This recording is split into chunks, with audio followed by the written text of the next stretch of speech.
Je propose qu'on entende Chantal Robillard dans sa communication et puis qu'on passe à la communication de Christian Labrande tout de suite dans la foulée. Donc on reste sur le format convenu, hein? Oui, oui, oui. Ah oui, moi ça sera très court. Non, on m'entend? Pas très très court, mais Court, 20 minutes. Le format convenu de 20 minutes, c'est ça. Voilà.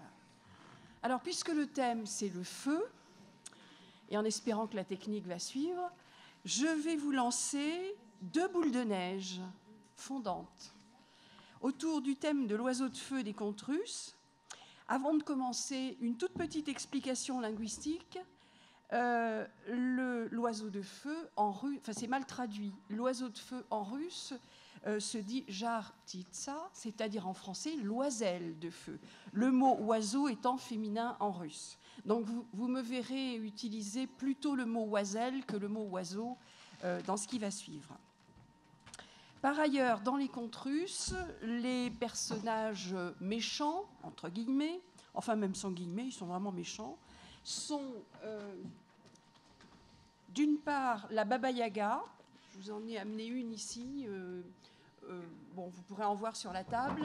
La Baba Yaga, c'est l'équivalent de la Carabosse chez nous, c'est la sorcière des contes russes, et elle a la particularité, d'une part elle est ogresse, elle mange les humains, d'autre part, elle se déplace, quand elle se déplace, dans un mortier, et le pilon du mortier lui sert de rame, comme un gondolier. Hein. Elle vole dans les airs, dans un mortier, voilà, accompagné de crânes qui éclairent. C'est un peu un objet volant non identifié. Hein. Il y a des crânes allumés qui éclairent son chemin. Et puis, il y a un autre personnage malfaisant dont je vais vous parler aussi. Dans la suite, c'est le méchant, Koschei. Alors, on prononce Koschei. C'est un immortel, c'est un squelette sans chair, et seul l'éclatement d'un œuf particulier, un œuf de vie, peut le tuer. Voilà. Alors, on va voir après. Alors, si la technique veut bien lancer la musique. Comme je n'ai pas pu être accompagnée par Igal, j'avais pourtant demandé, je vais être accompagnée par Igor Stravinsky. Alors, première boule de neige, l'oiseau de feu, le bel Ivan et la Baba Yaga. Un bel oiseau de feu dans les bois, affaini, j'entends pas la musique, hein, tout en haut d'un grand arbre vert, ne se voit d'en bas. Il couve et puis meurt. Soudain, piaillement, un petit est né. C'est une demoiselle, oiseau, prodige, qui grandit, grossit, d'heure en heure s'épanouit, lisse plume et prend son envol. Au-dessus du bois, plane un peu. Non, c'était pas le PowerPoint qu'il fallait lancer. Enfin bon. Qui grandit, grossit, d'heure en heure s'épanouit, voilà, lisse plus lentement, voilà, lisse plume et prend son envol, au-dessus du bois plane un peu, puis s'élance dans le ciel bleu, l'oiselle, par-delà les monts, les plaines, steppes, la Volga, file dans le vent vers le nord et les mers glacées, veut voir la reine des neiges dans son traîneau d'or. Sur le chemin marche bel Ivan, un brave idiot. Court l'aventure en chantant ce rêve fortuné. A quitté son village et vit de pain, sel, vodka, que la Baba Yaga lui fournit à satiété. De cette abondance ne s'étonne point l'Ivan. Va, court, siffle tout son soûl. Mais le froid s'étend. Au premier flocon, se rembrunit le paysan. Bon, la neige est belle, et le silence scintillant. Chante, mon gars, Baba Yaga te suit pas à pas. À tire d'aile, vient soudain l'oiselle de feu. Où vas-tu, brave Ivan? Tu es déjà tout givré. Donne-moi donc plume de feu, bel oiseau, pour me réchauffer. Trop con, que me donneras-tu? Du pain, du sel, de l'eau de vie. Alors, échangeons, dit l'oiseau. qui prend pain rassis et vieux sel. Mais brûle son gosier la vodka, s'échauffe et crie l'oiseau furieux. Plume devient feu, consume l'ivant, petit tison noir. L'oiseau repart, mais Baba Yaga rit. Vol à lui, dans mortier, sur balai. L'oiseau est pris, feu. Fin de la première boule de neige. Si vous pouviez arrêter le PowerPoint, il est à passer après. Il n'y a plus personne.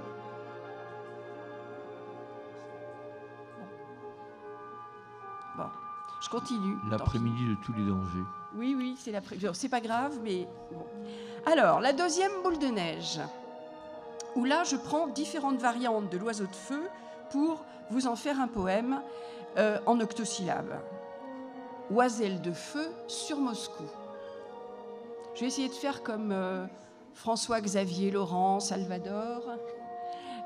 Passer de l'un à l'autre, lui est passé du bœuf apis au bœuf rouge. Moi, je vais essayer de passer de l'oiseau de feu à Moscou. Belle oiselle aux plumes de feu, dans main conte russe on te voit. Belle oiselle aux plumes de feu, tourner, virer, aider les gens. Belle oiselle aux plumes de feu, mais d'abord on te voit voler.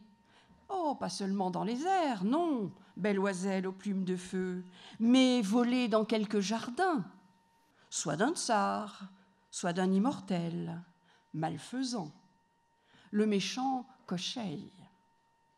Belle oiselle aux plumes de feu, et c'est toi la voleuse, oui, dans un bel arbre aux pommes d'or. Tu piques pomme et prends envol, pour retourner ou dans les bois, ou dans ta cage tout en or.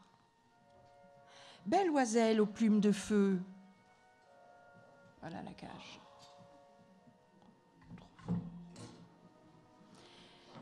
Pourquoi ce vol dans un jardin, protégé, entouré, caché? Le conte ne le dira pas. Mais un jour, quelqu'un te surprend par hasard, prince ou paysan, beau gars en tout cas, c'est certain. Te poursuit-ci ou te suit loin, là où perche ton nid secret. Belle oiselle au plumage feu, à ton tour, à son tour, devient un voleur, te prend plume contre les uns, d'autres te disent cravaté, enchaîné par lui, et pour fuir, c'est toi qui lui fais offre en or. Une plume de feu pour lui, contre la liberté pour toi. Le gars repart ou continue son chemin d'aventurier, cherche ou rencontre une beauté, princesse ou manante esselée, qui se languit. Et naît l'amour, là, sous tes yeux, ou loin de toi. Belle oiselle aux plumes de feu, il n'est pas pour toi cet amour, tu es personnage passeur. Les contes russes sont sans fait, mais quelque part, tu en tiens lieu. Quand ton beau gars est menacé par Kocheï ou autre ennemi, ta plume d'or va le sauver. Mais est-elle de feu ou d'or? On ne sait. Ah, si, quelqu'un a tranché. Alexandre Sergueïevitch Pouchkine, mon cher poète, ami des vieux contes de son pays, qu'il a repris et transformé, qui a fait de Blanche-Neige un conte avec paladin, non nain. Bel oiseau, qu'a-t-il fait de toi? Vous le direz plus loin, ami auditeur, ça c'est du suspense. Le prince ou l'idiot qui passait et te l'a volé ou reçu, grâce à ta plume, devient tsar.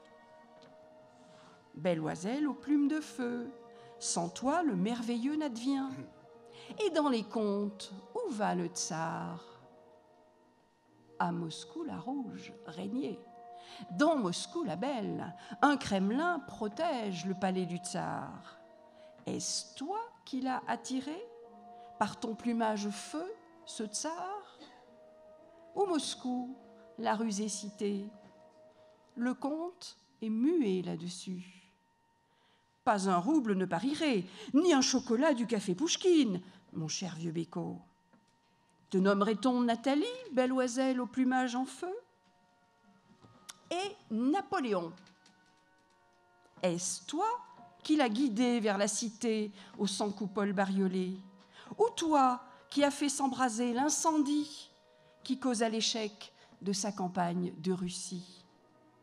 Non, c'est Sophia Rostopchina qui jouait avec des briquets, ville donzelle au coin du feu. Devint comtesse de Ségur et nous décrivit ses malheurs. Alors, Loisel, qui es-tu? Simple passeur, tu l'as bien vu. Mais Phénix, non, ce n'est pas moi. Belle oiselle aux plumes de feu, de mes cendres ne renaît point. Je ne suis, Pouchkine l'a dit, qu'un coq d'or aux plumes cuivrées. Belle oiselle aux plumes de feu, et je chante dans les vergers, où je vole pomme au pommier. Belle oiselle au plumage en feu, pomme, poème au pommier. Belle oiselle au conte de feu, c'est la fin du poème fait. Et on peut lancer si la technique est là, on peut lancer le PowerPoint maintenant. On reconnaîtra au passage des clins d'œil à quelques écrivains, Alexandre Sergueïevitch Pouchkine, écrivain et poète, auteur notamment du Coq d'or dont nous venons de parler, la comtesse de Ségur, née Sophia Rostopchina, Fyodorovna Rostopchina, fille d'un certain incendiaire moscovite. L'ami Raymond Queneau et son poème « Encore l'Arpeau ». Et merci à l'ami Gilbert Bécaud qui inventa dans sa chanson un café Pouchkine qui fut effectivement créé quelques années après la chanson. Alors je voudrais bien qu'on reprenne au début le PowerPoint, que je puisse le commenter. Sauf que je ne le vois pas là. Enfin bon. Vous pouvez l'arrêter et le recommencer au début? Il fait 5 minutes, hein. Il fait 5 minutes exactement. Donc.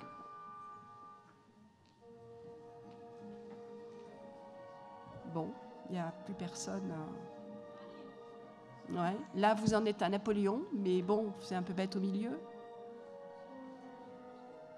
Je pense que vous voyez des images que j'ai trouvées sur Internet de Napoléon. Oui, Mathieu, si tu peux mettre le PowerPoint au début.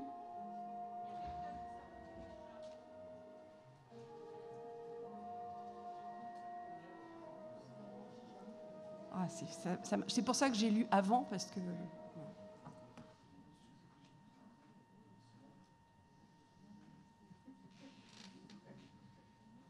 Voilà.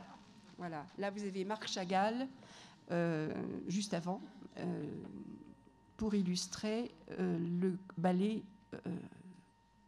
d'Igor Stravinsky. On peut garder la musique, éventuellement. Non ? C'était Igor Stravinsky lui-même se jouant et s'interprétant. Hein ? Voilà. Là, c'est des images, si j'arrive à bien voir, de Billy Beane, qui est un illustrateur du début du XXe siècle, qui a représenté beaucoup de contes russes, notamment l'histoire de l'oiseau de feu. Voilà. Mais moi, je ne les ai pas, là. Non, je ne vois pas très bien. Là, c'est l'art de Palère, c'est de la laque sur bois, donc c'est une iconographie très particulière. Ici, c'est le conte du loup gris, et de l'oiseau de feu. Voilà, en russe. Avec la cage, que je n'ai trouvée que verte. Je n'ai pas eu le temps de vous la transformer en cage d'or. Voilà la cage qui est en train de passer. Avec, là, c'est un Ivan paysan. Voilà la plume qui a été récupérée par Ivan et qui va le sauver et sauver une princesse. Voilà un autre livre pour enfants russe avec Ivan qui s'accroche à la plume, qui vole la plume de l'oiseau qui s'envole sur la droite. Voilà l'oiseau dans sa cage. si j'arrive à bien voir ce que c'est. Voilà. Et évidemment, le prince épouse la princesse. Enfin, le paysan épouse la fille du tsar et devient tsarievitch, donc tsar lui-même ensuite. Voilà d'autres avatars, d'autres illustrations de l'oiseau de feu, tirées de contes pour enfants, toujours, de traduction ou pas. Là, c'est un Ivan qui arrive sur un tapis volant avec l'oiseau de feu dans une cage qu'on voit à peine, et la princesse. Et voilà Pouchkine. Pouchkine était, comme Alexandre Dumas, descendant de métis éthiopiens. Donc, il est représenté très sombre sur l'image. Voilà le conte du coq d'or, donc fait par Pouchkine à partir du thème de l'oiseau de feu. Voilà le coq au milieu de Moscou, planté sur un clocher. Et il va apporter plutôt la destruction, le coq de Pouchkine, hein, contrairement à l'oiseau de feu normal, entre guillemets. Voilà, il part dans une nuée très noire, il s'envole, il fuit la ville. Le voilà, en train de filer dans le ciel. On ne sait pas si c'est une fumée ou voilà. Une autre représentation de Bilibine du coq d'or, cette fois. Donc on le voit à peine d'entre les mains. Cette fois, il est vraiment comme un coq. Là, c'est de nouveau l'art de Pallaire sur le coq d'or.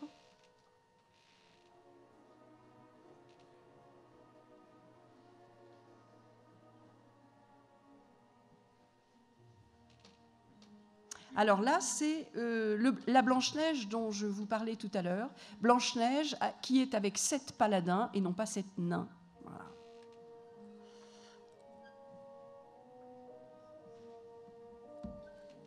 Dans la version... Et voilà. Et voilà, maintenant, on arrive à Napoléon et son adversaire, Koutouzov, qui était le chef des armées du tsar. Voilà l'armée russe en train de s'enfuir de Moscou avec les habitants de Moscou, pendant que le comte Rostopchine, qui était gouverneur de Moscou, fait incendier Moscou. Voilà l'incendie. Enfin, il y aura plusieurs images de l'incendie, qui a été vraiment... Toute la ville a été... brûlé. Napoléon qui ne peut pas pénétrer, reste à l'extérieur et ensuite va repartir penaud, comme on dit.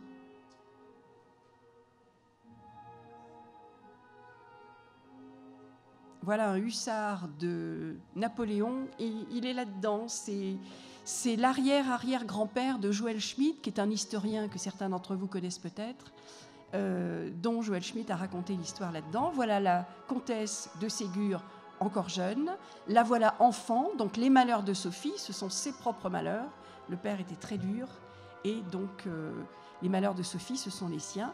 Et là, on passe cette fois à l'iconographie ballet de l'oiseau de feu.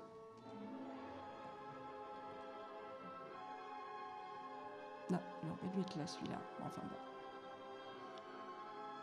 Voilà Kandinsky, qui a représenté aussi l'oiseau de feu, Moscou, différentes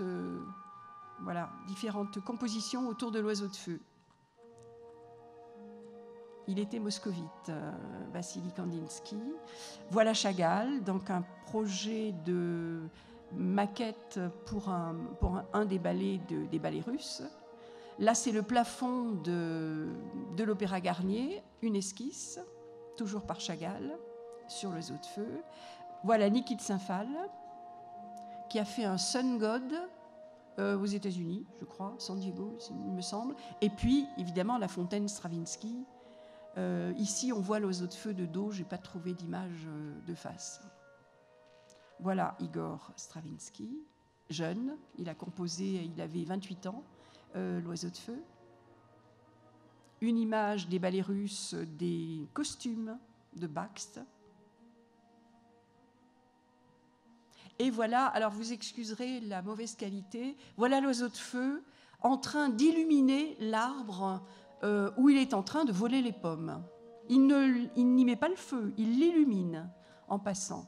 Donc, comme c'est une capture d'écran à partir de mon DVD, c'est peut-être pas très clair, pas très net.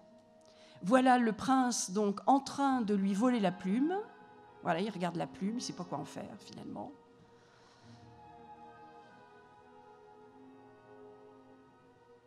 L'oiseau de feu qui revient appelé par la plume pour sauver le jeune Tsarievitch et la princesse qui était prisonnière de Kocheï, et l'oiseau de feu est en train de tout apaiser petit à petit.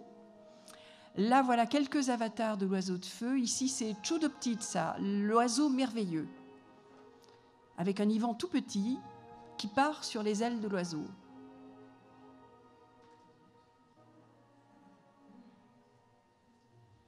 Ça, c'est l'oiseau des îles, vu par Billy Bean, mais enfin, c'est quand même l'oiseau de feu, parce que c'est pas un dodo, donc voilà.